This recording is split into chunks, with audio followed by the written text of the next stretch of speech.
ഇല്ല, ഞാൻ ഫസ്റ്റ് ടൈമാണ് ഞാൻ ഈ കട കയ്യിൽ കാണുന്നത്. പക്ഷെ എനിക്ക് വാങ്ങിക്കണം ഇതുപോലത്തെ ഒരെണ്ണം. പല സ്ഥലങ്ങളിൽ ഷൂട്ടിനൊക്കെ പോകുമ്പോൾ ഇത് അത്ര അത്യാവശ്യമാണ്. കാരണം എനിക്കിങ്ങനെ ഷൂട്ടിന് മാത്രമല്ല കേട്ടോ, എവിടെയെങ്കിലും പോകുന്ന പേർക്ക് മാറാനുള്ള സ്പേസ് ഉണ്ട്. എന്തുകൊണ്ട് ഒരു ആങ്ങളെയും പെങ്ങളും ഒരുമിച്ച് ഡ്രസ്സ് മാറി കഴിഞ്ഞാൽ എന്താ പ്രശ്നം? ഞാൻ ഇങ്ങനെ ഒരു ബ്രദർ ആയിട്ടാണ് കാണുന്നത്. അപ്പൊ അതുകൊണ്ട് തന്നെ എനിക്ക് അതൊരു ബുദ്ധിമുട്ടായിട്ട് തോന്നുന്നില്ല. ഒരുമിച്ച് ഡ്രസ്സ് മാറിയതുകൊണ്ട് ഇപ്പൊ ഒരുമിച്ച് കിടന്നുകൊണ്ടും ഞാൻ അതിന് തെറ്റ് പറയില്ല. ആങ്ങളും പെങ്ങന്മാരും കെടുക്കുന്നില്ല, അച്ഛനും മോളും കെടുക്കുന്നില്ല. അവിടെ തെറ്റായ ചിന്തകൾ അവർ രണ്ടു പേരിലും ഉണ്ടാവാതിരിക്കുകയാണെന്നുണ്ടെങ്കിൽ മാത്രമാണ് എന്റെ ഭാഗത്ത് നിന്ന് എന്തായാലും. എല്ലാവർക്കും നമസ്കാരം. ട്രാൻസ്ജെൻഡേഴ്സ് ഇവരെ ഞാൻ ഒരു സമയത്ത് സപ്പോർട്ട് ചെയ്തിരുന്നു. ഇപ്പൊ ഞാൻ സപ്പോർട്ട് ചെയ്യാറില്ല. കാരണം ഈ സമരങ്ങൾ കണ്ട് തന്നെ എനിക്ക് ചൊറ പിടിച്ചിരിപ്പുണ്ട്. പിന്നെ ഇടയ്ക്കേറെ ഒരെണ്ണം വന്നിട്ട് പല ജെൻഡറുകളൊക്കെ വിളിച്ചു പറയുന്നുണ്ട്. ടബിൾ ടക്കാർ എന്നൊക്കെ വിളിച്ച് പറയുന്നുണ്ട്. കണ്ടപ്പോൾ തന്നെ ചിരിച്ച് ചത്ത്. അതുകൊണ്ട് ഞാനിപ്പോൾ അധികമൊന്നുമല്ല, ഇപ്പൊ നല്ല ആൾക്കാർ ക്വാളിറ്റി ആയിട്ടുണ്ട്, മാന്യവും മര്യാദയ്ക്കും ജീവിക്കുന്നതിനൊക്കെ ആണെങ്കിൽ സപ്പോർട്ട് ചെയ്യും. അല്ലാണ്ടുള്ളതിന് ഈ സമരത്തിന് മറ്റേ മുൻപന്തിയിൽ പോയി ഇന്ന് കൂക്കി കീക്കി ഡബിൾ ടക്കർ എന്നൊക്കെ വിളിക്കുന്നതിനൊന്നും ഞാൻ സപ്പോർട്ട് ചെയ്യത്തില്ല ജീവിതത്തിൽ ഒരിക്കലും. ഓക്കെ, നിങ്ങൾക്ക് അങ്ങനെയുള്ളതിനെ കണ്ണിനേരെ പിടിക്കത്തില്ല. ഓക്കെ, അപ്പോൾ വിഷയത്തിലോട്ട് വരാം. അതിനു മുന്നേ വീഡിയോ ആദ്യമായി കാണുന്ന ചാനൽ സബ്സ്ക്രൈബ് ചെയ്യാനും വീഡിയോ ലൈക്ക് ചെയ്യാനും ഹൈപ്പ് കൊടുക്കാനും മറക്കണ്ട. ഈ നാദറ മെഹ്റൻ ഇടക്കാലത്ത് കുറച്ചു കാലം മുന്നേ ഒരു സ്റ്റേറ്റ്മെന്റ് ഇറക്കിയിട്ടുണ്ടായിരുന്നു. ആണുങ്ങൾക്കും പെണ്ണുങ്ങൾക്കും എന്തിനാ സെപ്പറേറ്റ് ടോയ്ലറ്റ്, എല്ലാവർക്കും ഒരു ടോയ്ലറ്റ് പോലെ, ഈ ഒരു മൂഡിലൊരു സാധനം ഇറക്കിയിട്ടുണ്ടായിരുന്നു. ഓക്കെ, അന്നേ ഇതിൻ്റെയൊക്കെ തനി ആ ഒരു സാധനം ഞാൻ മനസ്സിലാക്കിയതാണ്. ആണുങ്ങൾക്കും പെണ്ണുങ്ങൾക്കും സെപ്പറേറ്റ് ടോയ്ലറ്റ് എന്തിനാണ്? അതിപ്പം ഈ സോഷ്യൽ മീഡിയയിൽ തന്നെ ആ വീഡിയോ ഇല്ലെന്ന് തോന്നുന്നു, മുക്കിച്ചെന്ന് തോന്നുന്നു. ഏതോ ഒരു ചർച്ചയിലെന്തോ ഒന്നിടത്ത് പറഞ്ഞതാണ്. പോട്ട് വിട്ട് അത്രയേ ഉള്ളൂ അതിൻ്റെയൊക്കെ വിവരം ബോധം പൊക്കണമൊക്കെ. ഇനി ഈ ദീപ്തി കല്യാണി അത്യാവശ്യം എല്ലാവർക്കും അറിയാമായിരിക്കും. ദീപ്തി കല്യാണി ലൈഫിൽ കടന്നു വന്നിട്ടുള്ള കുറെ കഥകളും കാര്യങ്ങളൊക്കെ ഉണ്ട്. സഫർ ചെയ്ത ആ ഒരു ഇതൊക്കെ ഓക്കെ, അത് ഒരു മനുഷ്യനെ കൊണ്ട് താങ്ങാൻ പറ്റുന്നതിൻ്റെ അപ്പുറമൊക്കെ തന്നെയാണ്. പക്ഷെ വന്നിരുന്ന് ഈ വിട്ടിത്തനം വിളിച്ച് വളമ്പും എന്ന് എന്തെങ്കിലും പ്രതിജ്ഞ എന്തെങ്കിലും എടുത്തിട്ടുണ്ടോ? അറിയാത്തതുകൊണ്ട് ഞാൻ ചോദിക്കുകയാണ്.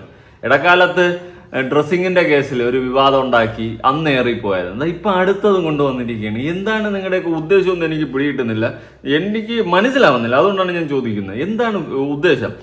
സ്വന്തം അച്ഛന്റെ മുമ്പിൽ നിന്നാലും ഞാൻ തുണിമാറും. ഈ ഒരു സെറ്റപ്പ് സാധനമാണ് ഇപ്പൊ അടിച്ചുകൊണ്ട് വന്നിട്ടുള്ളത്. നമുക്കൊന്ന് കേട്ടു നോക്കാം. രണ്ടുപേർക്ക് മാറാനുള്ള സ്പേസ് ഉണ്ട്. എന്തുകൊണ്ട് ഒരു ആങ്ങളെയും പെങ്ങളും ഒരുമിച്ച് ഡ്രസ്സ് മാറി കഴിഞ്ഞാൽ എന്താ പ്രശ്നം? ഞാൻ ഇങ്ങനെ ഒരു ബ്രദർ ആയിട്ടാണ് കാണുന്നത്. അപ്പൊ അതുകൊണ്ട് തന്നെ എനിക്ക് അതൊരു ബുദ്ധിമുട്ടായിട്ട് തോന്നുന്നില്ല. ഒരുമിച്ച് ഡ്രസ്സ് മാറിയതുകൊണ്ട് ഇപ്പൊ ഒരുമിച്ച് കിടന്നുകൊണ്ടും ഞാൻ അതിന് തെറ്റ് പറയില്ല. ആങ്ങളും പെങ്ങന്മാരും കെടുക്കുന്നില്ല, അച്ഛനും മോളും കെടുക്കുന്നില്ല. അവിടെ തെറ്റായ ചിന്തകൾ അവർ രണ്ടു പേരിലും ഉണ്ടാവാതിരിക്കുകയാണെന്നുണ്ടെങ്കിൽ മാത്രമാണ് എന്റെ ഭാഗത്ത് നിന്ന് എന്തായാലും ഉണ്ടാവില്ല. കാരണം അച്ഛനായിട്ടും ആങ്ങളെയായിട്ടും ഫ്രണ്ടായിട്ടും ബോയ്ഫ്രണ്ടായിട്ടും എനിക്ക് കാണാൻ എനിക്കത് അറിയാൻ പറ്റും. ദീപ്തി പുരുഷന്റെ കൂടെ ഇതുപോലെ ഡ്രസ്സ് മാറുകയും ചെയ്തിട്ടുണ്ട്. ഇഷ്ടം പോലെ അതെനിക്ക് വിശ്വാസമുള്ളവരുടെ കൂടെ. കാരണം ഗോവയിൽ ഞാൻ പോയത്, ഞങ്ങൾ ഇവിടുന്ന് ഒരു അഞ്ച് ബോയ്സും വേറെ 2 ഗേൾസും ഞാൻ ഇവിടെ ഒരുമിച്ചാണ് പോയിട്ടുണ്ടായിരുന്നത്. പക്ഷെ ഞങ്ങൾ റൂം എടുത്ത് 2 റൂമായിരുന്നു. ഞങ്ങൾ 7 പേരുണ്ടായിരുന്നു. 8 പേരുണ്ടായിരുന്നു ടോട്ടല്. 2 റൂം എടുത്തു, ഷെയർ ചെയ്തു, സ്പ്ലിറ്റ് ചെയ്തു. ഞങ്ങൾ അങ്ങോട്ടും ഇങ്ങോട്ടും ഒരുമിച്ചാണ് കിടന്നത്, ഒരുമിച്ചാണ് ഡ്രസ്സ് മാറുന്നത്. ഒക്കെ പക്ഷെ എനിക്കത് വിശ്വാസമുള്ള ഇപ്പോഴും ആ സുഹൃത്തുക്കൾ എന്റെ കൂടെ ഉണ്ട്. എനിക്ക് വിശ്വാസമുള്ളവരുടെ കൂടെ എനിക്ക് അങ്ങനെ ഇപ്പൊ നിങ്ങളായാലും എനിക്ക് കുഴപ്പമില്ല, ഞാൻ ഡ്രസ്സ് മാറും. പക്ഷെ അവിടെ തെറ്റായ ചിന്തകൾ നിങ്ങളുടെ മൈൻഡിൽ വന്ന് നിങ്ങളുടെ പെരുമാറ്റത്തിൽ എനിക്ക് എന്തെങ്കിലും വന്നു കഴിഞ്ഞാലാണ് ഞാൻ റിയാക്ട് ചെയ്യുക. അതെനിക്ക് അറിയാൻ പറ്റും. എനിക്ക് തെറ്റായിട്ടാണ്, നിന്റെ നോട്ടം ശരിയല്ല എന്ന് എനിക്ക് തെറ്റായി തോന്നിക്കഴിഞ്ഞാൽ ഞാൻ ചെരുപ്പ് വരും. അത്രേ ഉള്ളൂ. അത് ആരെന്നെയായാലും ഞാൻ അടിക്കും. മാസ് പഞ്ച് തെറ്റായ നോട്ടം കണ്ടു കഴിഞ്ഞാൽ ഞാൻ ചെരുപ്പോര് മൊട്ടയ്ക്കും. അന്ന് നിന്റെ നുണക്കുഴി ചുവന്നിട്ടില്ല, അന്ന് നിന്റെ നുണക്കുഴി കയറത്തിട്ടില്ല. എന്റെ പൊന്നെ ദീപ്തി, നീ എന്ത് മത്തങ്ങ വേണോ ചെയ്തോ, പക്ഷെ ഒരുമാതിരി മറ്റെടുത്ത വർത്തമാനം വിളിച്ച് പറയില്ലേ അച്ഛനും മകളും തമ്മിൽ ഒരുമിച്ച് നിന്ന് ഡ്രസ്സ് മാറുന്നതിൽ തെറ്റില്ലെന്ന്. നിനക്ക് എളുപ്പം പറ്റുമായിരിക്കും. നീ ഞാൻ ട്രാൻസ് ആണ്, ആദ്യം ആണായിട്ട് തന്നെയാണ് ജീവിച്ചിരുന്നത് അല്ലേ? എന്നിട്ട് നീ ഇങ്ങനെ വേഷം മാറിയതാണ്. പക്ഷെ ഒരിക്കലും ഒരു അച്ഛനും മകൾക്കും ഒരുമിച്ച് നിന്ന് ഡ്രസ്സ് മാറാൻ പറ്റത്തില്ല. എങ്ങനെ ഒരുമിച്ച് കിടക്കും, അതൊക്കെ ഇപ്പൊ സഹോദരങ്ങളായിട്ട് ഇപ്പൊ പെങ്ങളൊക്കെ ആയിട്ട് ഒരുമിച്ചൊക്കെ കിടന്നുറക്കും.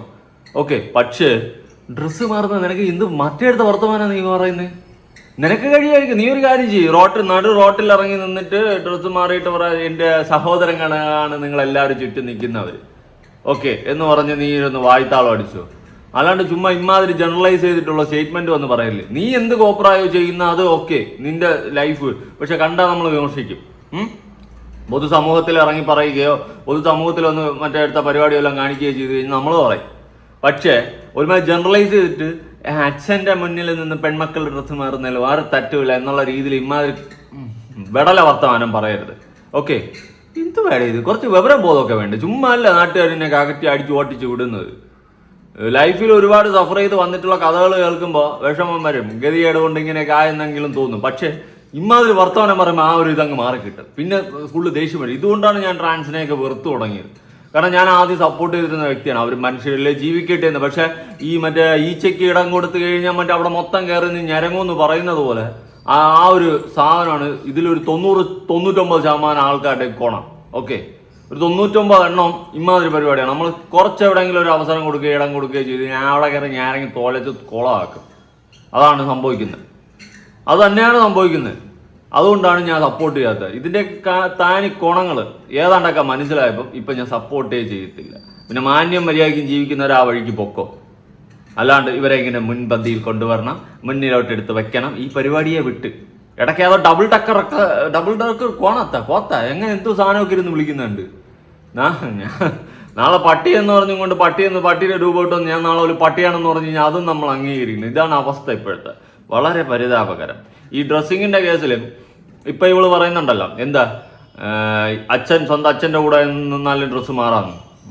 സൂപ്പർ, ആണി പോണി ബെസ്റ്റ്. പെൺമക്കൾ ഒരിക്കലും, നീ എന്തോ ആയിക്കൊണ്ട് പോട്ടെ, പെൺമക്കൾ ഒരിക്കലും, പെണ്ണുങ്ങൾ, സ്ത്രീകൾ ഒരിക്കലും സ്വന്തം അച്ഛന്റെ മുന്നിലോ സഹോദരങ്ങളുടെ മുന്നിലോ നിന്ന് ഡ്രസ്സ് മാറത്തില്ല. ഓക്കെ, അത് ഒരിക്കലും മാറാൻ സാധിക്കത്തില്ല. അങ്ങനെ ചെയ്യത്തില്ല പെൺമക്കൾ ഒരിക്കലും. ഏത് പെൺമക്കൾ ഒരിക്കലും. ഇപ്പൊ നീ ജനറലൈസ് ചെയ്ത് പെണ്ണാണെന്ന് പറഞ്ഞുകൊണ്ട് നടക്കുന്ന നിങ്ങൾ പെൺമക്കളെ ബാക്കി പെണ്ണുങ്ങളെയും കൂടി പിടിച്ചതിൻ്റെ അകത്തിടണ്ട. പെണ്ണുങ്ങൾക്ക്, സ്ത്രീകൾക്ക് തൻ്റെ ഭർത്താവിൻ്റെ മുന്നിലൊക്കെ, ഈ പറയുന്ന അച്ഛൻ്റെ മുന്നിലോ സഹോദരങ്ങളുടെ മുന്നിലോ ഫ്രണ്ട്സിന്റെ മുന്നിലോ നിന്ന് പെൺമക്കൾക്ക്, സ്ത്രീകൾക്ക് ഒരിക്കലും ഡ്രസ്സ് മാറാൻ പറ്റില്ല. അങ്ങനെ പറ്റുമെങ്കിൽ നിങ്ങൾ താഴെ കമന്റ്, സ്ത്രീകൾ കമന്റ്. നമ്മൾ സ്വയം സ്ത്രീയാണെന്ന് പ്രഖ്യാപിച്ചുകൊണ്ട് നടന്നിട്ട് ബാക്കിയുള്ള സ്ത്രീകൾക്കും കൂടി നാണക്കേട്, അവമാനം ഉണ്ടാക്കുന്ന രീതിയിലുള്ള വർത്തമാനങ്ങൾ സംസാരിക്കരുത്. നിങ്ങൾ ഒരിക്കലും സ്ത്രീയല്ല, ട്രാൻസ് വുമണാണ്. അത് നിങ്ങളുടെ ഒരു കമ്മ്യൂണിറ്റി പെട്ടിട്ടുള്ള ഒരാൾ തന്നെ പറഞ്ഞിട്ടുണ്ട്, എന്നെ നിങ്ങൾ ആരും സ്ത്രീയായിട്ടൊന്നും കാണണ്ട, ട്രാൻസ് വുമണായിട്ട് കണ്ടാൽ മതി. അതാണ് ക്വാളിറ്റി, അവരാണ് ക്വാളിറ്റി. ഞാൻ ആകെ കണ്ടിട്ടുള്ള ഒരു ക്വാളിറ്റി ഉള്ള ഒരു വ്യക്തി അവരായിരുന്നു. ഓക്കെ, അതുകൊണ്ട് അമ്മാതിരി സംസാരിക്കുക. സ്ത്രീകൾ ഒരിക്കലും നിങ്ങൾ സ്ത്രീകളാവത്തില്ല. എന്തൊക്കെ സർജറി ചെയ്താലും എന്തൊക്കെ ചെയ്താലും ട്രാൻസ് വുമൺ, അതാണ് ആ ഒരു പേര്. അല്ലാതെ സ്ത്രീകൾ ജനറലൈസ് ചെയ്ത് സ്ത്രീകളെയും കൂടി നാണം കെടുത്ത് അവമാനിക്കുന്ന രീതിയിലുള്ള വർത്തമാനങ്ങൾ പറയല്ല എൻ്റെ പൊന്നടാതെ. ഈ ഡ്രസ്സിങ്ങിന്റെ കേസിൽ മുന്നേ പറഞ്ഞിട്ടുള്ള ഒരു കാര്യം കേൾക്കാം.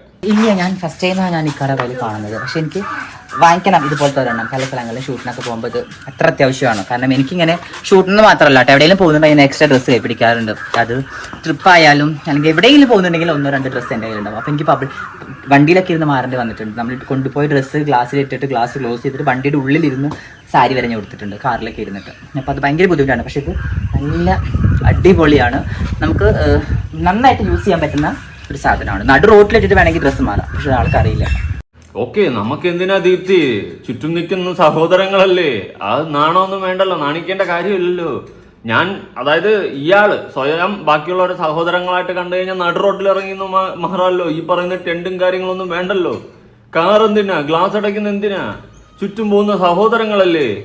എൻ്റെ പൊന്നടാകെ തള്ളുമ്പോൾ ഒരു മയത്തിലൊക്കെ തള്ളണം, അല്ലെങ്കിൽ നാട്ടുകാർ ഇതുപോലെ ചോദ്യം ചോദിക്കും. പിന്നെ അണ്ണാക്കി പിരിവെട്ടിയിരിക്കുന്ന അവസ്ഥ ഉണ്ടാവും. കല്യാണിക്കലവാണി എന്നെക്കൊണ്ടൊന്നും പറയിപ്പിക്കല്ലേ. നിങ്ങളെ ലൈഫിൽ നിങ്ങൾ സഫർ ചെയ്ത് വന്നിട്ടുള്ള കുറേ കാര്യങ്ങളൊക്കെ പറയുന്നുണ്ട്. ഓക്കെ, പിന്നെ നിങ്ങളെപ്പോലുള്ളവരെ ജനങ്ങൾ മിക്കവരും അംഗീകരിക്കാണ്ടായതിനും റീസൺസ് ഉണ്ട്. കയ്യിലിരും എന്തിനാ പറയാം. ഞാൻ ഏറ്റവും കൂടുതൽ വെറുത്തത് കൊട്ടാരക്കാര ആ ഒരു സമരമാണ്. അന്ന് കടന്ന് കാണിച്ച പേക്കൂത്തുകളും കോപ്രായങ്ങളും. ഇവിടെ അവകാശങ്ങൾ നേടിയെടുക്കാൻ വേണ്ടിയിട്ട് സമരം ചെയ്യും. ഈ സമരത്തിൻ്റെ ഇടയിൽ കാണിക്കുന്ന ചെറ്റ പരിപാടിയുണ്ട്. അത് കാണുമ്പോഴാണ് നാട്ടു റോട്ടിൽ കിടന്ന് ഉമ്മവയ്പും മറ്റതും മറിച്ചതും ഒക്കെ കാട്ടിക്കൂട്ടാൻ പാടില്ലാത്ത എന്തവരാതുണ്ട് അതെല്ലാം കാട്ടിക്കൂട്ടും. അപ്പം നമ്മൾ ഇതിനെ എങ്ങനെ സപ്പോർട്ട് ചെയ്യാൻ പറ്റത്തില്ല. അതുകൊണ്ടാണ് ഞാനിപ്പോൾ സപ്പോർട്ട് ചെയ്യാറില്ല. കാരണം നമ്മൾ കുറച്ചൊന്ന് സപ്പോർട്ട് ചെയ്ത് വിട്ടുകൊടുത്തു കഴിഞ്ഞാൽ പിന്നെ ഇതൊക്കെ കൊമ്പത്ത് കയറി ഇടിച്ച് തള്ളേ നമ്മൾ പുലി തന്നെ എന്ന് പറഞ്ഞുകൊണ്ട് കയറി ഇറങ്ങും. ഇതാണ് സംഭവിക്കുന്നത്. എന്തായാലും ഇന്റർവ്യൂവിൽ മുന്നേ പറഞ്ഞിട്ടുള്ള കുറച്ച് കാര്യങ്ങളുണ്ട്, കേൾക്കാം. ചേട്ടൻ നാണക്കേടായി വീട്ടിൽ നിന്ന് അടിച്ച് പുറത്താക്കി. സോ അങ്ങനെ ഞാൻ ഗുരുവായൂർ ബസ് സ്റ്റാൻഡിലാണ് ഞാൻ വന്നത്. കാരണം ഞങ്ങൾ തൊട്ടടുത്ത് പറയുമ്പോൾ ഒരു സിറ്റി അല്ലെങ്കിൽ ചെറിയൊരു സ്ഥലം എന്ന് പറയുന്നത് ഒന്നും അറിയില്ല. കാരണം സ്കൂള് വീട് എന്നുള്ളതാണ്. കാരണം ആ ഒരു സമയത്ത് 10ാം ക്ലാസ്സിലൊക്കെ പഠിക്കുമ്പോൾ ആൺകുട്ടികൾ പിള്ളേരുടെ കൂടെ ഓരോ സ്ഥലങ്ങളിൽ ക്രിക്കറ്റ് കളിക്കാനും ഫുട്ബോൾ കളിക്കാനും അങ്ങനെ ഒരുപാട് സ്ഥലങ്ങളിലേക്ക് പോകും. ഇവിടെ ഒന്നും ഞാൻ പോകാറില്ല. ഞാൻ വീട്ടിൽ തന്നെയാണ്. വീട്ടിൽ അന്ന് ജോലികൾ ചെയ്ത് ഒരു സാധാരണ ഒരു പെൺകുട്ടി എങ്ങനെയാണോ അച്ഛനും അമ്മയും ജോലി കഴിഞ്ഞ് തിരിച്ച് വീട്ടിലെത്തുമ്പോഴേക്കും എൻ്റെ എല്ലാ ജോലികളും ഞാൻ തീർത്ത് വീട്ടിലെ ചോറും കറിയൊക്കെ വെച്ച് അച്ഛനും അമ്മയ്ക്കും കുളിക്കാനുള്ള വെള്ളം വരെ ചൂടാക്കിയിട്ട് ഞാൻ കാത്തിരിക്കും. പുറത്തേക്ക് പോവില്ല. എനിക്കറിയില്ല. ഗുരുവായൂർ ചെന്നു, അവിടുന്ന് പിന്നെയാണ് ഞാൻ പഠിച്ചത് എന്താണെന്നുള്ളത്, മനുഷ്യരെന്താണെന്നുള്ളത്. ഗുരുവായൂർ ഞാൻ പറഞ്ഞ ബസ് സ്റ്റാൻഡിൽ പോയി, പക്ഷെ അതും പരിചയമുള്ള ആളുകൾ ഉണ്ടാവുമല്ലോ, അല്ലെങ്കിൽ അപ്പൊ വീട്ടുകാരെങ്കിലും വന്ന് അപ്പോൾ തിരിച്ച് കൂട്ടിക്കൊണ്ടുവരാൻ ശ്രമം? വീട്ടുകാർ വന്ന് എന്നെ കണ്ടിട്ട് പോയിട്ടുണ്ടായിരുന്നു. ഞാൻ ഒരു 3-3.5 മാസത്തോളം ഞാൻ ഗുരുവായൂർ ബസ് സ്റ്റാൻഡിൽ കിടന്നിട്ടുണ്ട്. ന്യൂസ് പേപ്പർ വിരിച്ചാണ് കിടന്നത്. കാരണം എൻ്റെ കയ്യിൽ 1 രൂപ ഇല്ല. ഞാൻ ഇട്ടിരിക്കുന്ന വസ്ത്രം ഒരു ആൺകുട്ടിയുടെ ഒരു പാൻറ്റും ഷർട്ടും മാത്രം, കാലിൽ ചെരുപ്പ് പോലും ഉണ്ടായിരുന്നില്ല. ഒരു 8-9 മണി സമയത്തായിരുന്നു എന്നെ വീട്ടിൽ നിന്ന് പുറത്താക്കിയത് രാത്രി. നേരെ വന്ന് ഗുരുവായൂർ ബസ് സ്റ്റാൻഡിൽ വന്നു, കിടന്നു, ഇരുന്നു. കുറേ എനിക്കൊന്നും അറിയില്ലായിരുന്നു. മരിക്കാൻ വേണ്ടി ഞാൻ ഗുരുവായൂർ റെയിൽവേ സ്റ്റേഷൻ്റെ റെയിൽ പാളത്തിൽ കൂടെ നടന്നപ്പോൾ കുറേ നടന്നപ്പോൾ ഒരു അപ്പൂപ്പനാണ് എന്നെ രക്ഷിച്ചത്. അത് എന്നെ പിടിച്ച് വലിച്ചു. ഞാൻ കരഞ്ഞുകൊണ്ട് നടക്കുന്നത്. കാരണം അത്രയും വലിയൊരു ഫാമിലിയിൽ നിന്ന് അത്രയും എന്നെ പുന്നാരിച്ച് വളർത്തിയിട്ട് എന്നെ പുറത്താക്കുക എന്നൊക്കെ, തടിയടച്ച് പിണ്ടം വെക്കുക എന്നുള്ള രീതിയിൽ നമ്മൾ സിനിമയിലൊക്കെ കണ്ടിട്ടുള്ളത്. തെറ്റ് ചെയ്ത് കഴിഞ്ഞാൽ അല്ലെങ്കിൽ അത് വീട്ടിൽ നിന്ന് പുറത്താക്കിയിട്ട് വാതിലടയ്ക്കുന്ന അതേ സെയിം ആണ് എൻ്റെ വീട്ടിൽ എനിക്ക് ഉണ്ടായിട്ടുള്ളത്. അപ്പോൾ ആ അപ്പൂപ്പൻ പിടിച്ച് വലിച്ച് എന്നെ വീണ്ടും ബസ് സ്റ്റാൻഡിൽ കൊണ്ടുപോകും. പക്ഷേ എനിക്കറിയില്ലായിരുന്നു അവിടെ ആ റെയിൽവേ സ്റ്റേഷനിൽ ടൈമിങ്ങിനാണ് ട്രെയിൻ വരിക എന്നുള്ളത്. കാരണം 8:30 വന്നാൽ പിന്നെ വരെ 1:30, അങ്ങനെ സമയം എനിക്കറിയില്ലായിരുന്നു. പിന്നെ ഗുരുവായൂരാണ് വളർന്നു എന്നുള്ളതാണ്.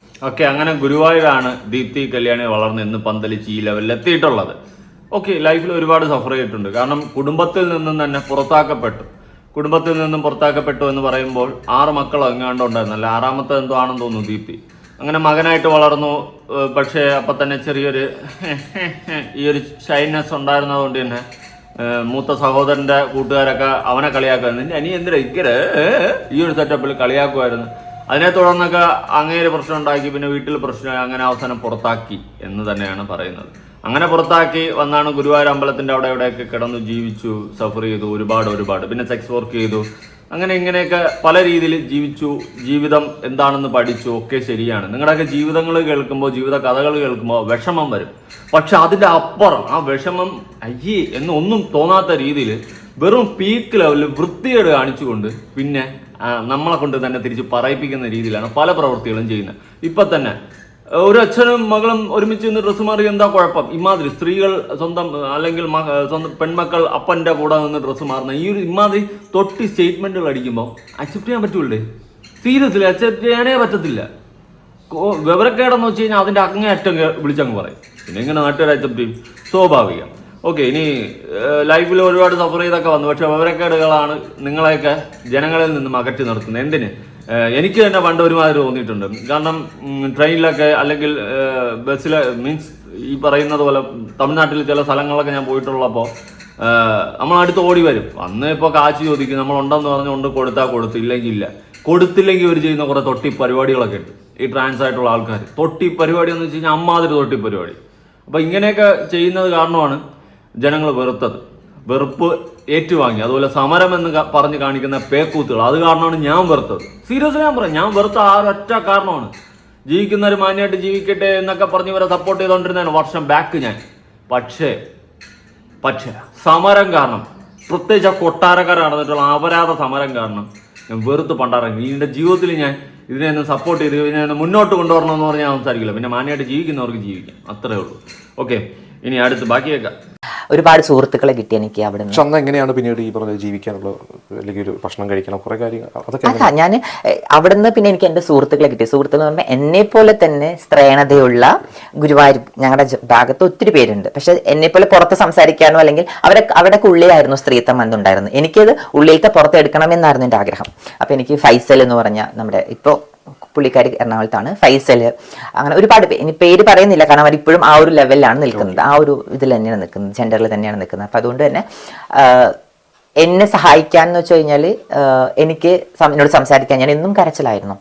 എന്നെ സഹായിക്കാനും എൻ്റെ കൂടെ നിൽക്കാനും കൊണ്ടുപോകാനും ഓരോ സ്ഥലങ്ങളിലേക്കൊക്കെ കൊണ്ടുപോകാനൊക്കെ ഒരുമിച്ചായിരുന്നു. പക്ഷെ അവരുടെ ഒന്നും വീടുകളിൽ ഒരു പ്രശ്നം ഉണ്ടായിരുന്നില്ല.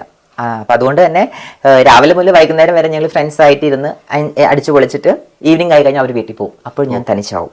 ഞാൻ കിടന്നിരുന്ന ബസ് സ്റ്റാൻഡുകളിലാണ്. പിന്നെ എനിക്ക് ഭക്ഷണം കഴിക്കണം, എനിക്ക് വസ്ത്രം വേണം, ഇതിനൊക്കെ എന്ത് ചെയ്യും എന്നാലോചിച്ച് ഒരുപാട് സങ്കടപ്പെട്ടിട്ടുണ്ട്, ഒരുപാട് കരഞ്ഞിട്ടുണ്ട്. അതിൽ എനിക്ക് അവിടെ ഹോൾഡ് ആവുന്ന ബസ്സുകളുണ്ടല്ലോ, സ്റ്റാൻഡിൽ ഹോൾഡ് ആ ബസ്സുകളിൽ ഓരോ ബസ്സുകളും വാഷ് ചെയ്ത് കഴിഞ്ഞാൽ നമുക്ക് 30 രൂപ കിട്ടും. അപ്പോൾ അത് ഞാൻ വാഷ് ചെയ്യാൻ തുടങ്ങി. ഡെയിലി ഒരു 3 ബസ്സൊക്കെ വാഷ് ചെയ്യും. അപ്പോൾ അതിന് 90 രൂപ കിട്ടും. അപ്പോൾ അതിന് ഓരോ സാധനങ്ങൾ നമ്മൾ സ്വരം കൂട്ടി വെക്കും. അങ്ങനെ പിന്നെ പറയാൻ പറ്റുമെന്ന് എനിക്കറിയില്ല, ഉപയോഗിച്ചിട്ടുള്ള സോ എന്നെ ഞങ്ങളുടെ നാട്ടിൽ തന്നെ ഗുരുവായൂർ തന്നെ ഒരുപാട് പേര് ഉപയോഗിച്ചിട്ടുണ്ട്. ആ ഉപയോഗിച്ച് കഴിഞ്ഞാൽ നമ്മുടെ മുഖത്തേക്ക് പൈസ എറിയുവാണ്.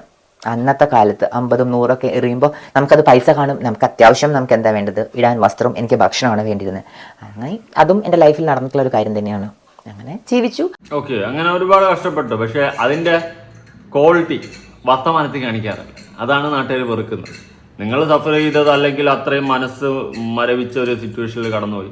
പിന്നെ ഈ പറയുന്നത് പോലെ ഇപ്പോൾ രാത്രി ആയാലും റോഡുകളിൽ നിൽക്കുന്നത് കാണാം. ജീവിക്കാൻ വേറെ വഴിയില്ലാത്തതുകൊണ്ടായിരിക്കും. പക്ഷേ അതിൻ്റെ പേരിൽ ഈ രാത്രിയിൽ റോഡുകളിൽ നിന്ന് കാണിക്കുന്ന പേക്കൂത്തുകളുണ്ട്. ഓക്കെ, ഞാൻ ലൈവായിട്ട് കണ്ടിട്ടുള്ളതാണ്. ട്രിവാൻഡ്രം, എറണാകുളം സ്ഥലങ്ങളിൽ നമുക്ക് രാത്രി കാലഘട്ടങ്ങളിൽ കുടുംബത്തിലുള്ള വീട്ടുകാരെയും കൊണ്ട് പോകാൻ പറ്റത്തില്ല. കാരണം ശരീരത്തിലെ പല ഭാഗങ്ങളെടുത്ത് പുറത്തിട്ടുകൊണ്ട് എനിക്കുണ്ട് എന്ന് കാണിച്ചുകൊണ്ട് നിന്നുകൊണ്ട് വിൽക്കാൻ നിൽക്കുന്ന കുറേ സാധനങ്ങളുണ്ട്. വെറുപ്പ. കാരണം നമുക്ക് നമ്മുടെ കുടുംബത്തിനെ കൊണ്ട് അതുവഴി പോകാൻ പറ്റത്തില്ല. നമ്മൾ തന്നെ അയ്യെന്നായി പോകും രാത്രി കാലഘട്ടങ്ങളിൽ. കാരണം ആ രീതിയിലാണ് ഇവരൊക്കെ നിൽക്കുന്നത്. ഓക്കെ, ഞാൻ പറയുന്ന കള്ളമാണെങ്കിൽ ട്രിവാൻഡ്രം, എറണാകുളമൊക്കെ രാത്രി നോക്കി നോക്കും. ബസ് സ്റ്റാൻഡുകളും റെയിൽവേ സ്റ്റേഷനുകളും അവിടെ ഇവിടെയൊക്കെ നോക്കി നോക്കും. നിൽക്കുന്നത് ഏത് കോലത്തിലാണ് കാണുമ്പം തന്നെ ഓർക്കാൻ വയ്യ. ഞാൻ പലവട്ടം കണ്ടിട്ടുണ്ട്. നമുക്ക് കുടുംബമായിട്ടൊന്നും പോകാൻ പറ്റൂലേ. ഫ്രണ്ട്സുമായിട്ടൊക്കെ പോകുമ്പോൾ വീണ്ടും ചിരിച്ച് കളിച്ചെങ്കിലും വിടാം, ഊക്കി വിട്ടിട്ടൊക്കെ പോവാം. പക്ഷേ കുടുംബമായിട്ട് വീട്ടുകാരായിട്ട് പോകുമ്പോൾ ഇതുപോലെ ഓരോ പാർട്സ് എടുത്ത് വെളിയിൽ വെച്ചും കൊണ്ട് കാണിച്ചുകൊണ്ട് നിൽക്കുമ്പോൾ നമ്മളെ ഫാമിലിയുടെ അടുത്ത് മുഖത്ത് നോക്കും നല്ല കുട്ടികളുണ്ടെങ്കിൽ അവരെ നമ്മളെങ്ങനെ അത് ഫേസ് ചെയ്യും? ആ ഒരു സിറ്റുവേഷൻ അത്രയും മ്ലാച്ഛകരമായിട്ടൊക്കെ നിൽക്കുന്ന അങ്ങനെയൊക്കെ ഉണ്ടാ വെറുത്തത്. സീരിയസ്ലി എനിക്ക് ഒരുപാട് റീസൺസ് ഉണ്ട്. ഞാൻ അതുകൊണ്ടാണ് ഇവരെ അധികം സപ്പോർട്ട് ചെയ്തത്. നമ്മൾ സപ്പോർട്ട് ചെയ്ത് വെച്ച് കഴിഞ്ഞാൽ കൊമ്പത്തേറിയിരിക്കും. അവിടെ എന്ന് വെച്ച് കഴിഞ്ഞാൽ നമ്മൾക്ക് ദൈവങ്ങളാണ്. ഞങ്ങൾ അവിടെ ചെന്നു, കാത് കുത്തി, മൂക്ക് കുത്തി ഞാൻ ഇവിടുന്ന് പോയത്. ഗുരുവായൂരിൽ തന്നെയാണ് ഞാൻ കാതും കുത്തി മൂക്കും കുത്തിയിട്ട് ലേഡീസ് ഡ്രസ്സിലാണ് ഞാൻ ഇവിടുന്ന് അങ്ങോട്ട് പോയത്. അത് ചുരിദാറിട്ട് ട്രെയിൻ കയറി ഞങ്ങൾ 5 പേര് ഇവിടുന്ന് പോയിട്ടുണ്ടായിരുന്നു. അതിൽ 2-3 പേരൊക്കെ തിരിച്ചു വന്നു, നാട്ടിലേക്ക് തിരിച്ചു വന്നിട്ട് 6 മാസം 1 വർഷം വന്നിട്ട്. പക്ഷെ എനിക്ക് വരാൻ വീട്ടിൽ അക്സെപ്റ്റ് ചെയ്യാത്തതുകൊണ്ടും ഇവിടെ വരാനുള്ള എവിടെ നിൽക്കാനുള്ള ഒരു ഇതില്ലാത്തതുകൊണ്ട് ഞാൻ അവിടെ തന്നെ പിടിച്ചു നിന്നു. കാരണം എനിക്ക് ഒരു ഉള്ളിൽ വാശി ഉണ്ടായിരുന്നു. ഞാൻ എന്താണോ ആഗ്രഹിക്കുന്നത് അത് എനിക്ക് നേടണം, എൻ്റെ ലക്ഷ്യം എന്താണോ അത് എനിക്ക് എത്തണമെന്ന് അവിടെ ചെന്നപ്പോഴാണ് കുറച്ചും കൂടി ഇത് മൈൻഡിൽ വന്നത്. സുന്ദരികളായ കുട്ടികളുണ്ടായിരുന്നു അവിടെ, ട്രാൻസ് വുമൻസുകൾ തന്നെ, സർജറി കഴിഞ്ഞിട്ടുള്ള സിനിമാ നടിമാരനെയൊക്കെ അന്നത്തെ കാലത്ത് സിനിമാ നടിമാരൊക്കെ വെല്ലുന്നത് പോലെ തന്നെ അത്രയും സൗന്ദര്യമുള്ള. അപ്പോൾ എനിക്ക് അതുപോലെ ആവണം എന്നുള്ള ആഗ്രഹമായിരുന്നു. സോ അപ്പം അതിന് പൈസ വേണം. അപ്പോൾ എന്ത് ചെയ്യാൻ പറ്റും? അവിടുത്തെ 2 ഓപ്ഷനാണ്. നമ്മൾ പഠിപ്പുണ്ട്, എഡ്യൂക്കേഷനുള്ള ഒരാളാണെന്നുണ്ടെങ്കിൽ കൂടെ അവിടെ ജോലി കിട്ടില്ല. 2 ഓപ്ഷനേ ഉള്ളൂ. ഒന്ന് ബെഗിങ് ചെയ്യണം, അല്ലെങ്കിൽ സെക്സ് വർക്ക് ചെയ്യണം. ഇത് 2 ഓപ്ഷനേ ഉള്ളൂ. ഇത് രണ്ടും ചെയ്തേ പറ്റൂ. അല്ലെങ്കിൽ ഞാൻ തിരിച്ചിങ്ങോട്ട് വീട്ടിൽ വന്ന് എന്തെങ്കിലും കൂലിപ്പണിക്ക് പോകേണ്ടി വരും. അത് എന്നെക്കൊണ്ട് പറ്റില്ല. കാരണം നമ്മൾക്ക് ഇഷ്ടമുള്ള ജോലിയാണല്ലോ നമ്മൾ ചെയ്യുക. അതായത് ഇപ്പോൾ ഞാൻ സെക്സ് വർക്ക് ഇഷ്ടപ്പെട്ട് ചെയ്തെന്നല്ല പറയുന്നത്, ആൻഡ് ബെഗിങ്ങും ഇഷ്ടപ്പെട്ടെന്നല്ല പറയുന്നത്. എനിക്ക് ഞാൻ ജോലിക്ക് പോയിടത്തൊക്കെ എനിക്ക് അവിടെയും ഒരുപാട് കളിയാക്കലും പരിഹാസമൊക്കെ ഉണ്ടായിട്ടുണ്ടായിരുന്നു. ഞാൻ ഇറങ്ങി ബെഗിങ് ചെയ്യാനായിട്ട് തന്നെ ഇറങ്ങി. ട്രാഫിക്കുകളിലും കടകളിലൊക്കെ ബെഗിങ് ചെയ്യുന്നു. പക്ഷേ ഈ കേരളത്തിലെ മലയാളികൾ എന്ന് പറഞ്ഞ സാധനങ്ങളുണ്ടല്ലോ, അത് ഞാൻ അവിടെ ചെന്ന് ഇവിടുത്തെ കളിയാക്കലും പരിഹാസവും എല്ലാം കേട്ട് എന്താ പറയുക, ചെവിയുടെ പാടെ കടഞ്ഞിട്ടാണ് ഞാൻ ഇവിടുന്ന് പോയത് തന്നെ. പക്ഷെ അവിടെ ചെന്നപ്പോൾ നമ്മൾ കൈയടിച്ച് ഒരു ട്രാഫിക്കിൽ കാറിൻ്റെ ഉള്ളിലേക്ക് നമ്മൾ കൈയിട്ട് കഴിഞ്ഞാൽ അതിൽ മലയാളികളുണ്ടാവും. നമ്മൾ വണ്ടി കണ്ടാൽ തന്നെ ഞാൻ മാറി നിൽക്കും. കാരണം അവർ ചോദിക്കുന്നത് ഇവർക്കൊന്നും വേറെ പണിയില്ലേ, കയ്യും കാലും ഒരു കുഴപ്പമില്ല, വൃത്തികെട്ട പേരുകളെ വിളിക്കുക, അവർക്കറിയില്ല ഞാൻ മലയാളിയാണെന്നുള്ളത്. അപ്പോൾ അത് കേൾക്കുമ്പോൾ നമ്മൾക്ക് ഭയങ്കരമായിട്ട് ഫീൽ ചെയ്യും. കരഞ്ഞുകൊണ്ട് ഞാൻ ഒരുപാട് ബെഗിങ് ചെയ്തിട്ടുണ്ട്. കണ്ണീര് കയ്യിൽ വീണിട്ട് കൈ നീട്ടുമ്പോൾ ചിലപ്പോൾ 50 പൈസ 1 രൂപയ്ക്ക് തരിക. അങ്ങനെ അത് സ്വരം കൂട്ടി വെച്ച് ഈവനിങ് ഞങ്ങൾക്ക് ഇവിടെ ഹമാമുണ്ട് സെക്സ് വർക്ക് ചെയ്യുന്ന, അവിടെ പോയി സെക്സ് വർക്കും ചെയ്ത് 2ഉം ചെയ്ത് ഞാൻ പൈസ സ്വരം കൂട്ടി വെച്ച് എൻ്റെ ഗുരുവിന് കൊടുത്തു. ആൻഡ് ഗുരു എന്നെ സർജറി ചെയ്തു. ഓക്കെ, അങ്ങനെയാണ് സർജറി ചെയ്തതെന്നാണ് പറയുന്നത്. ഞാൻ ഈ സെക്സ് വർക്കിനെയൊന്നും സപ്പോർട്ട് ചെയ്തില്ല. ഈ പറഞ്ഞ പോലെ കൂലിപ്പണി എടുക്കാൻ കഴിയില്ല, എനിക്ക് വേർപ്പിൻ്റെ അസുഖം ഉണ്ടെന്ന് പറയുന്നത് പോലെ എനിക്ക് ഫീൽ ചെയ്തേട്ടാ. ഓക്കെ, എനിക്ക് ഇഷ്ടമുള്ള പണിയേ ഞാൻ ചെയ്യത്തുള്ളൂ. അപ്പോൾ സെക്സ് വർക്ക് ഇഷ്ടമുള്ള പണിയാണ്. അത് ഇൻഡയറക്ട്ലി അറിയാതെ വായിന്ന് വീഴുന്ന സാധനമാണ്. എന്നിട്ട് ബെഗ് ചെയ്തു. ഇതാകുമ്പോൾ 2 വലിയ കുഴപ്പമില്ലല്ലോ. ഞാൻ ഒന്നും പറയുന്നില്ല. അപ്പം അത് അങ്ങനെ അവർ സർജറിയുള്ള പൈസയൊക്കെ സ്വരുക്കൂട്ടി വെച്ച് അവർ സർജറി ചെയ്തു. ഓക്കെ, പിന്നെ വേറൊരു കേസ് കേട്ടാ, ഇവരെയൊക്കെ അടുത്ത് പോകുന്ന ആണുങ്ങളുണ്ട്, ഇല്ലെന്ന് ഞാൻ പറയില്ല. ജാതത്തെ കണ്ടിട്ടുണ്ട്, ഇവിടെ ട്രിവാൻഡ്രത്തെ ഞാൻ കണ്ടിട്ടുണ്ട്. അതായത് ഓട്ടോയിൽ വന്നിട്ട് ചിലവന്മാർ ഇവരുടെ അടുത്ത് സംസാരിക്കും, എന്നിട്ട് കയറ്റിക്കൊണ്ടുപോകും. ഇനി ഓട്ടോക്കാരന്മാരാണോ വേറെ ആരെങ്കിലും ആണോ എന്നൊന്നും എനിക്കറിയത്തില്ല. ഓട്ടോയിലൊക്കെ വന്ന് അങ്ങനെ കയറ്റിക്കൊണ്ട് പോകുന്നതൊക്കെ കണ്ടിട്ടുണ്ട്. എന്തായാലും കൊള്ളാം, തിരക്കട്ടെ, അടിപൊളി ചെറുക്കട്ടെ. പക്ഷെ ഞാൻ സപ്പോർട്ട് ചെയ്യത്തില്ല. കാരണം നിൽക്കുന്ന കോലങ്ങൾ കണ്ടു കഴിഞ്ഞാൽ തന്നെ ചൊറിഞ്ഞു വരും. അതങ്ങനെ ഒരു വഴിക്ക്. ഓക്കെ, അതുപോലെ തന്നെ ഞാൻ പറഞ്ഞില്ലേ, ട്രെയിനുകളിൽ പോയി കഴിഞ്ഞാൽ അടിച്ചിടിച്ചൊക്കെയാണ് നമ്മളെന്നെ വാങ്ങുന്നത്. അയ്യോ, അല്ലാതെ കൊങ്ങയ്ക്ക് പിടിക്കും പൈസ കൊടുത്തില്ല, ആ സെറ്റപ്പാണ്. അപ്പോൾ ഇങ്ങനെയൊക്കെ കാണുമ്പോൾ നമ്മൾ വെറുത്തു ഓട്ടോമാറ്റിക്കായിട്ട്. അങ്ങനെ വെറുപ്പ് സമ്പാദിച്ച് കൂട്ടി കൂട്ടി സമരങ്ങളിലും നിങ്ങൾ കാണിക്കുന്ന പേക്കൂത്തുകളും കോപ്രായങ്ങളും. സമരം എന്ന് പറയുമ്പോൾ അതിൻ്റെതായ ഒരു ക്വാളിറ്റിയിൽ സമരം ചെയ്യുക, അല്ല ഡബിൾ ഡെക്കർ എന്നൊക്കെ കിടന്ന് വിളിച്ച് റോട്ടിൽ കിടന്ന് പരസ്യമായിട്ട് ചെയ്യാൻ പാടില്ലാത്ത പല പ്രവൃത്തികളും ചെയ്ത് ആവാസങ്ങളും കാണിച്ച് ഒരുമാതിരി വെറുപ്പ് സമ്പാദിച്ചിട്ട് സമരം ചെയ്തിട്ട് നേടാനുള്ളൊരു പരിപാടി കാണിക്കരുത്. ഓക്കെ, പറയണമെന്ന് തോന്നി, അത്രേ ഉള്ളൂ. ഇനി ബാക്കി പോയി വീട്ടിൽ നിന്ന് ഇറങ്ങി 11 വർഷത്തിന് ശേഷമാണ് ഏട്ടനാണ് എന്നെ വിളിച്ചത്. ഈ അടിച്ചിറക്കിയ ഏട്ടൻ തന്നെ എന്നെ വിളിച്ചത് കേട്ടോ. വിളിച്ചിട്ട് പറഞ്ഞു, ഏട്ടൻ അന്ന് വേണ്ടത് എന്നോട് ചോദിച്ചത് ഒരു അനിയനാണല്ലോ, എത്ര വർഷം കഴിഞ്ഞിട്ട് കാണുന്ന, നീ എവിടെയാണോ, നിനക്ക് സുഖമാണോ എന്നല്ല എന്നോട് ചോദിച്ചത്. ചേട്ടൻ്റെ കസിൻ ഭാര്യ വീട്ടിലൊരു മാരേജ് ഉണ്ട്, എന്നെ ഒന്ന് സഹായിക്കുമോ, കുറച്ച് പൈസ തരുമോ എന്ന് ചോദിച്ചു. അപ്പം ഞാൻ ആഗ്രഹിച്ചത് ഏട്ടന് പൈസ കൊടുത്താൽ എനിക്ക് വീട്ടിൽ കയറാം, എനിക്ക് എൻ്റെ അച്ഛനും അമ്മയുടെ അടുത്തേക്ക് കാണാം, എൻ്റെ അച്ഛനും അമ്മയും എനിക്ക് കിട്ടും എന്നുള്ള രീതിയിലായിരുന്നു. അപ്പം ഞാൻ തരാം, ഏട്ടന് എത്ര വേണ്ടെന്ന് ചോദിച്ചു. അന്ന് ഏട്ടൻ പറഞ്ഞ പൈസനേക്കാൾ കൂടുതൽ കൊടുക്കാൻ ഞാൻ ആഗ്രഹിച്ചു. സത്യം പറഞ്ഞാൽ ഞാൻ അവിടെ നിന്ന് ബാംഗ്ലൂരിൽ നിന്ന് പലിശയ്ക്ക് പണം എടുത്തു, പലിശയ്ക്ക് ക്യാഷ് എടുത്ത് ഞാൻ നാട്ടിലേക്ക് വരുവാണ്. ഇപ്പം ഈ ഗൾഫിൽ നിന്നൊക്കെ വരുന്ന പോലെ, ഇപ്പം ഞാൻ അന്ന് ഗൾഫിൽ നിന്ന് വരുന്ന പോലെ വന്നെങ്കിൽ ഞാൻ പക്ഷേ ഇപ്പം ഒന്ന് ഞാൻ ഗൾഫിൽ നിന്നാണ് വരുന്നത്.